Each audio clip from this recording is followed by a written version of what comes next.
Jā, labdien visiem. Tad, es pat īsti nezinu, ko es varu vēl pateikt par reverso, kad pirms manis viss tika sīki smalki pateikts. Bet jā, šī bija laba ideja, proti tad es varētu pastāstīt, kas notiktu, ja viss ietu tā kā plānots, tā kā Eiropa plāno, ka mums tomēr nākošais gadu no 1. janvāra tas revers nebūtu vairs. Jā, bet kā tad būs dzīvē, tad tiešām paši skatāmies, sekojam līdzi.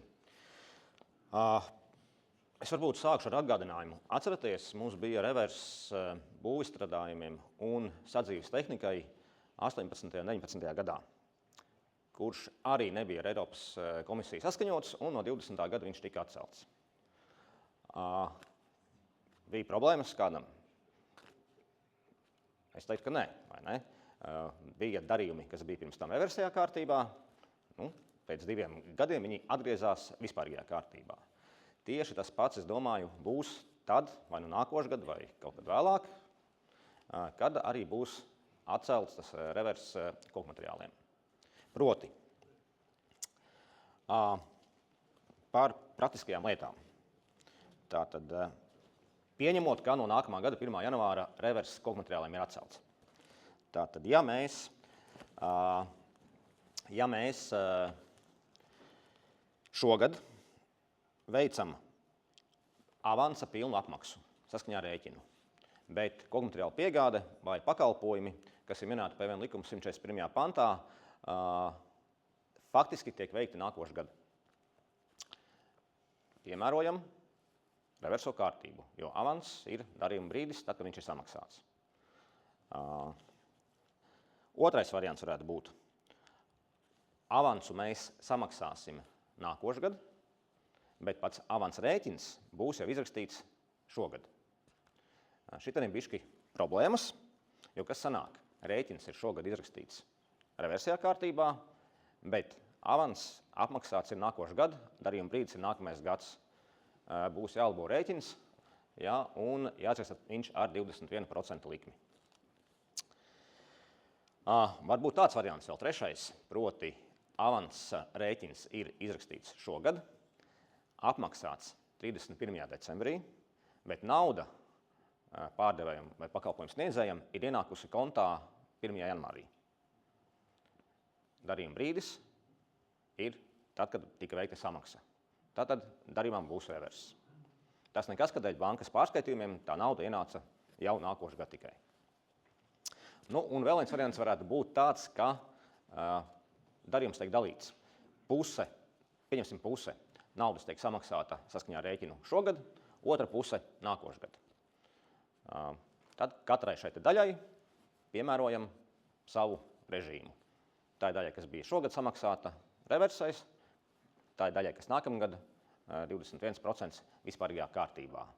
Tur būtu ieteicams rēķinā, tajā gala rēķinā, jeb avansa otrās daļas rēķinā, kaut kādu piezīmīti atrunāt, ka pirmā daļa bija samaksāta pagājušajā gadā, tas ir šogad, saskaņā ar reverso režīmu, bet šī atlikusī daļa ir ar šo 21% likmi, vienkārši, lai būtu mazāk jautājumi vidam, man, un arī, lai būtu darījuma partneri uzreiz arī šo te lietu redzētu no rēķina, lai tur nebūtu jāšķirsta līgumi, pavadzīmes, jāskata datumi un tā tālāk un tā joprojām.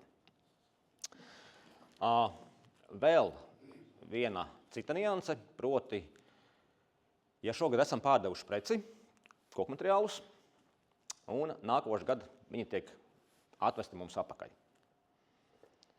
Kā ir ar PVN? Te ir jānošķir, kāpēc tas tiek darīts. Ja nākošais gadu mūsu pircējs atved mums atpakaļ, tāpēc, ka ir bijis brāķis, piemēram, vai arī kokmateriāli netiek vesti atpakaļ, bet tiek iedotā atlaide viņam. Tas nozīmē ko? Tas nozīmē, ka ir jāizraksta kredītrēķins par šo te lietu, un kredītrēķins ir vienmēr piesaistīts sākotnējam darījumam. Tātad kredītrēķinu mēs arī rakstam reversajā režīmā. Tas nekas, ka nākošais gadu vairs reversais režīms nebūs. Savukārt, ja kokmateriāli nav bijuši brāķis, Mums nav bijušas nekādas vienošanās par to, ka varētu kaut ko atvest atpakaļ. Vienkārši mēs esam nākošu gadu aiz labas gribas tā izdomājuši. Tad tā ir atpakaļ pārdošana, nevis atgriešana. Tur būs normāli ar 21% likmi. Nekādas korekcijas nav jāveic, tas ir otrs nākamais darījums.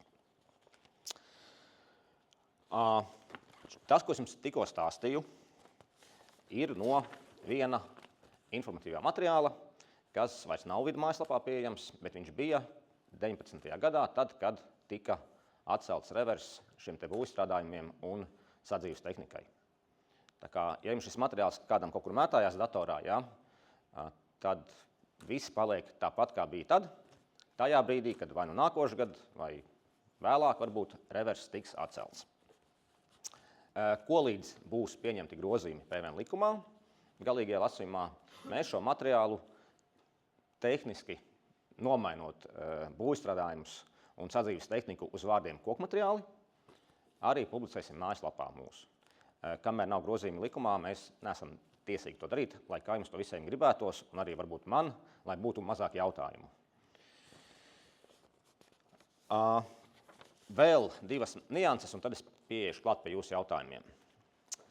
Kā būtu ideālā pasaulē? Ideālā pasaulē būtu, kad ir grozījumi PVN likumā, tad būtu grozījumi ministru kabineta noteikumos par PVN deklarācijām, kā jāizpilda, un tad vide pasūta izmaiņas EDS sistēmā, lai no EDS izmestu ārā tādu kodu R1, ja, kas ir par darījumiem ar kokmateriāliem.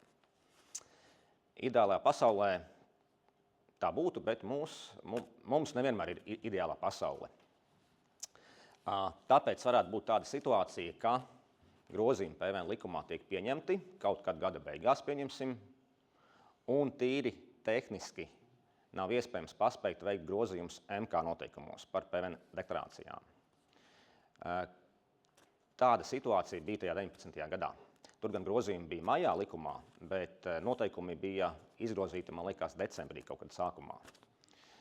Es domāju, ka mēs varēsim iet to pašu ceļu kā 19. gadā, kad mēs oktobrī, tad negaidot vēl grozījumus noteikumos, pieteicām šīs izmaiņas, lai tajā laikā izmestu no PVN deklarācijām tehniski EDSā, tur bija kods R7, R8 par būvstrādājumiem un sadzīves tehniku. Tā kā nevajadzētu tad brīnīties, ka pieņemsim nākošu gadu 1. janvārī, likumā 141. pants vairs nav, noteikumos R1 kods ir ar atsauci uz 141. pantu, bet EDSā R1 koda nav. Likums ir augstāk stāvošs, ja, nekā noteikumi, tad viss ir godīgi. Un varbūt vēl viena stipri nopietnāka situācija. Likums tiek grozīts, pieņemsim, 29. decembrī. Mums bija viens gads, kad 29. decembrī likums tika grozīts. Ja? Tad tīri tehniski, nemaz nerunājot par noteikumiem, tīri tehniski mēs nevaram pasūtīt EDS izmaiņas. Pasūtīt mēs varam 29. decembrī, bet viņas tehniski nevarēs ieviest tik ātri. Tad var būt situācija tāda, kad nākošu gadu 1. februārī. 1. februārī jūs pildat PVN deklarācijas par nākamā gada janvāra mēnesi, un tur šis R1 kods ir. Noteikumus viņš arī ir, bet likumā vairs 141. panta nav. Tad vienkārši mēs šo R1 kodu ignorējam, jo likums vienalga ir augstāk stāvošs. Tas nekas, ka noteikumos un tehniski viņš vēl būs pieejams. Tātad, varbūt arī tāda situācija, jā. Atkarībā viss no tā, kad likums tiks pieņemts. Pavisam īsi vēlreiz par šo reverso PVN. Pašlaik jūs kā meža īpašnieki, tajā gadījumā, kad šī darījuma summa un atbildi noteiktiem kritērijiem pārsniedz šos 50 000, jūs reģistrējaties kā PVN maksātāji. Bet tas neko vairāk īsti arī nenozīmē. Atskaits jums bija jāsniedz, bet pēc būtības tā ietekme tur citādi nekā nebija. Ja mēs atgriežamies pie reversā PVN, tas nozīmē to, ka jūs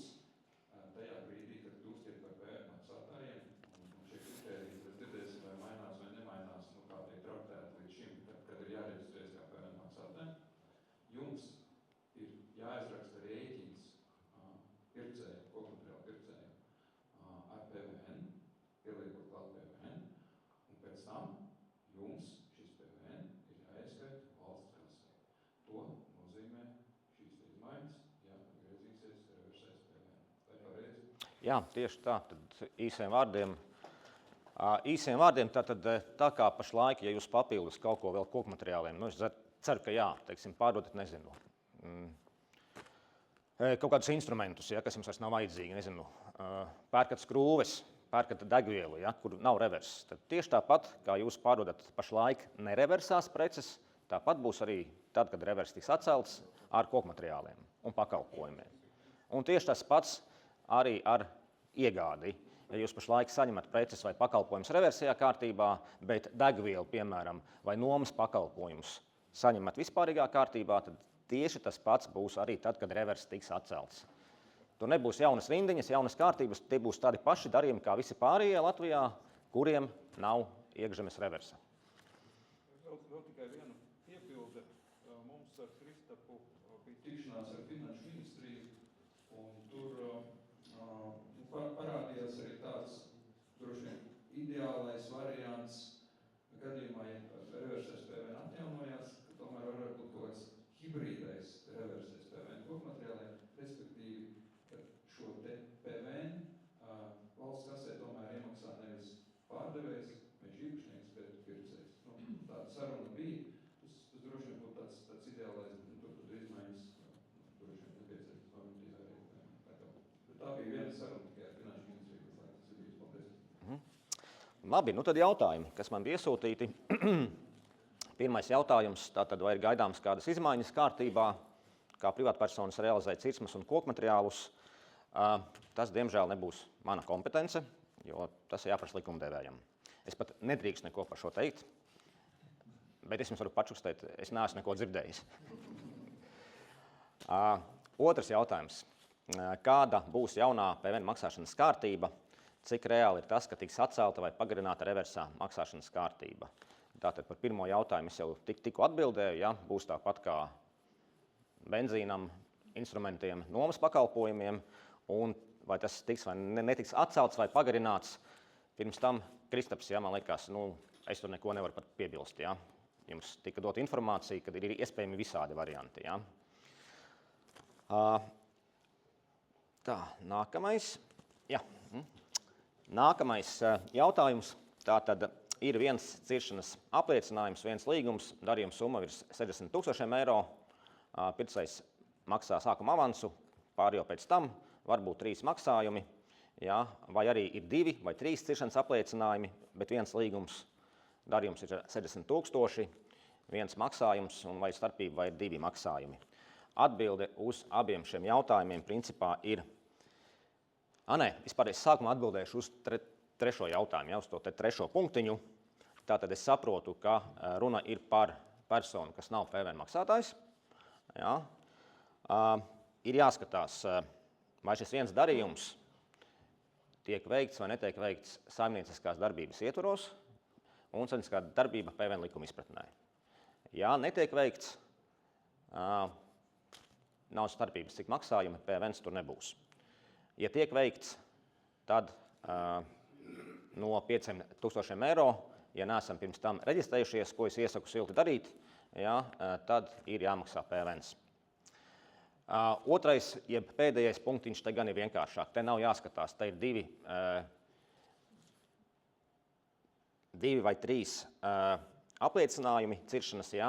Tas nozīmē, ka ir 2 vai 3 platības kaut kādas.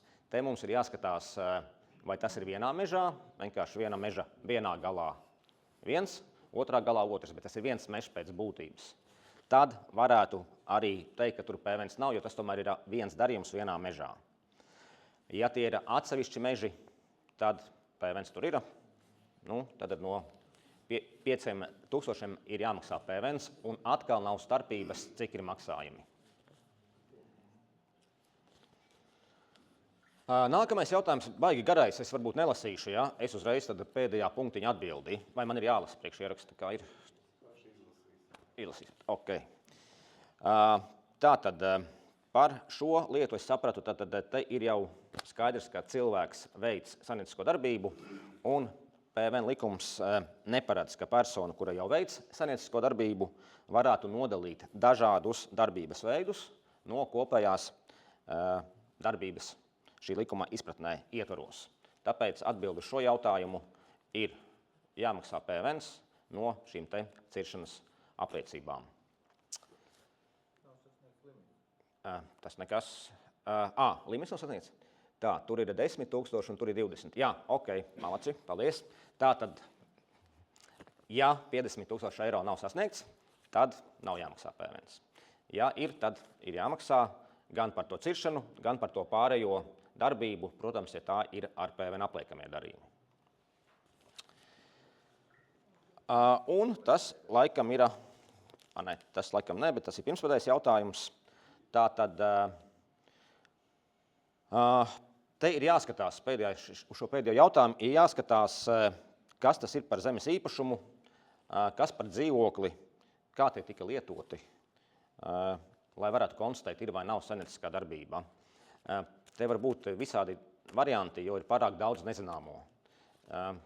Es aicinātu šo jautājumu iesūtīt valsts ieņēmuma dienestam, detalizēti pasakot, kas tas ir par zemes īpašumu, kas tas ir par dzīvoklis, kā viņš tika izmantots, jā, jo te tiešām ir ļoti daudz X, Y un Z. Te atbildē viennozīmīgi nav, ir jāzina šis te darījuma apakšā tas pamats. Tie bija visi jautājumi, kas man bija iesūtīti. Ja es neesmu patērējis savu laiku, tad droši atbildēšu, ja ir vēl kādi jautājumi par šīm lietām.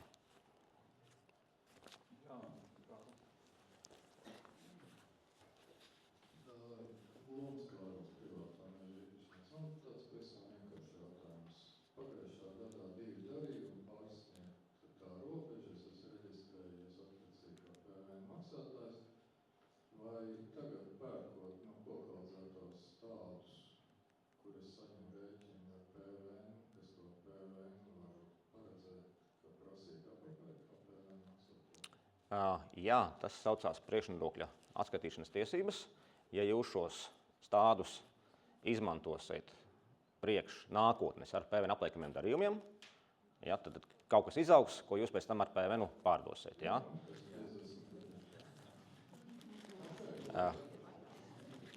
Ir vairāki gan Latvijas, gan Eiropas Savienības tiesas spriedumi, kas pasaka, ka arī sagatavošanās darbība, ja, ir sasaistām ar saimniecisko darbību. Standartā tas notiek stipri ātrāk, meža gadījumā tas notiek stipri lēnāk, bet par to jau spriedumi neko neierobežo. Tā ka?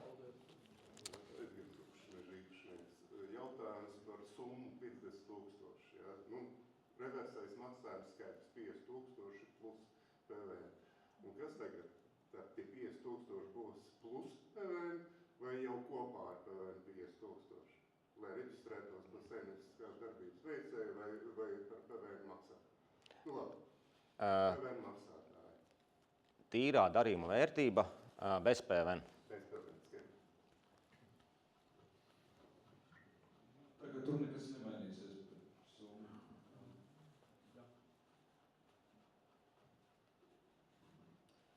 Kad tiek uzskatīts privātpersonai maksāšanas pienākums? Kad ir iesniegta PVN deklarācija vai kad saņemta nauda? Pēc pusgada? Tātad, ja jūs esat veikuši darījumu, pārdevuši preci vai pakalpojumu, tas jums ir nākošajā mēnesī vai ceturksnī ir jānorāda PVN deklarācijā, un no šīs summas ir jāprēķina PVNs, kas piedalās tajā gala visu darījumu kopējā matemātikā, kur sanāk vai nesanāk pozitīvs rezultāts attiecībā uz summu, kas jāmaksā budžetā. Neatkarīgi no tā, vai jūs no pircēja naudu saņemat vai nē.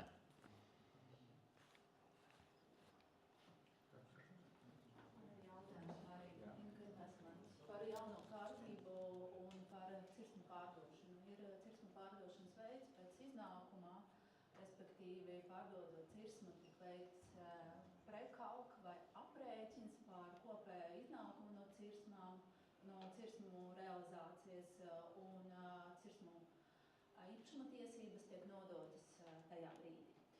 Bet norēķins notiek sadalīts divās daļās. 80%, piemēram, un 20%. Kas notiek tajā brīdī, ja 80% rēķins ir izrakstīts par 80% un samaksāts vienā gadā, piemēram, 2025. bet reāla cirsma izstrādāta 2006. bet reāla cirsma izstrādāta 2027. gadā, pieņemot, ka mums vairs nav reversais PVN, kas notiek ar tiem 20%? Tie 20% būs ar 21% likmi. Labi, un vēl papildus jautājums. Ja aprēķina rezultāts un reālais iznākums atšķirās, piemēram, ir mazvērtīgais sortiments izņemts no cirsmas un rezultātā jāsagatavo kredītrēķins. Vai kredītrēķinam būs piemērota 21% likme vai tomēr revers? Kredītrēķinam ir, bet tas ir atrunāts, ja līguma nosacījumos, ka ja šāda situācija, tad tiks koriģēts. Jā, ir atrunāts noteikumos, ja mainās koksnes cenas, ja mainās reālais iznākums, ja meža izstrādes izmaksas palielinās noteiktu iemeslu dēļ, kas nebija zināms pirms, jā, ir kredītrēķins. Nu, tā kā es teicu, pirms tam pašā sākumā, kredītrēķiniem mēs vienmēr piemērojam to režīmu, ja, kas ir sākotnējiem darījumam vai to likmi. Ja. Bet mani bišķi uztrauc tas, ko jūs teicāt par tām biržas cenām un to visu pārējo. Vai tas nebūtu tāds papildus maksājums, kas palielina darījuma vērtību? Man grūti atbildēt par papildus maksājumu, bet tas ir risks, ko cirsmas pārdevējs jau apzinās, noslēdzot šāda veida darījumu. Principā es varētu ieteikt tā, ka esmu praksē redzējis tādus variantus. Ja, pirmais tātad ir, kas vislabākais, manuprāt, ir kaut kāds procents, teiksim 80%, ja, sākotnēji, tā, kad sākam cirsmu izstrādāt. Un tad atlikusī daļa, tā, kad pabeidzam. Jau pēc fakta, ja, tur var būt vairāk bišķi vai bišķi mazāk, bet šeit arī ir skaisti. Ir divi darījumi, ja, pirmais ir tad, otrais ir tad. Ja. Tā būtu ieteicams arī tā kā jūsu gadījumā. Ja, ja tur kaut kas mainās, kvalitāte, sortiments plus šie visi papildus, ko jūs teicāt, biržas cenas, ja, to visu var, rupi sakot, iebāzt zem tiem 20% ar svārstību uz augšu vai uz leju. Ja. Kas nav tik izdevīgi, proti, kad ir sākotnēji jau viens rēķins par visu summu, bet pēc tam viņš tiek koriģēts atbilstoši situācijai uz augšu vai uz leju.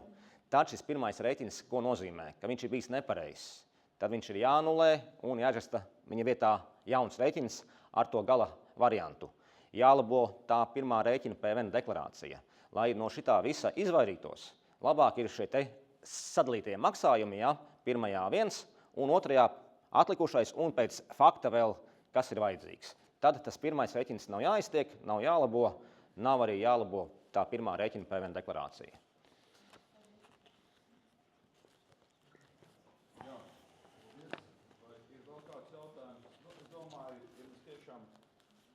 Sapratīsim, kad draud šī atgriešanās jau ar 1. janvāru nākošā gada, tad droši vien vēl kaut kādi jautājumi, kas būs, ko mēs jums sūtīsim, un varbūt rakstiskas atbildes, ko tad var nopublicēt, ka visi pēc tam var apskatīties. Tas būtu tas pareizākais komunikācija veids. Tā kā, paldies! Paldies jums, lai veicās!